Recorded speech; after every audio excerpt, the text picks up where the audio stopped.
ಮೊರೆ ಕೇಳಿ ದಯ ತೋರಿ ರಕ್ಷೆ ನೀಡುವಾರು. ನಿನ್ನ ಪೂಜೆಯ ನಿನ್ನ ಸೇವೆಯ ನಾನು ಮರೆಯಲಿಲ್ಲ.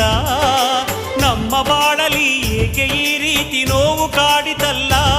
ವೀರಭದ್ರ ವೀರಭದ್ರ ವೀರಭದ್ರ ವೀರಭದ್ರ ವೀರಭದ್ರ ವೀರಭದ್ರ ವೀರಭದ್ರ ವೀರಭದ್ರ.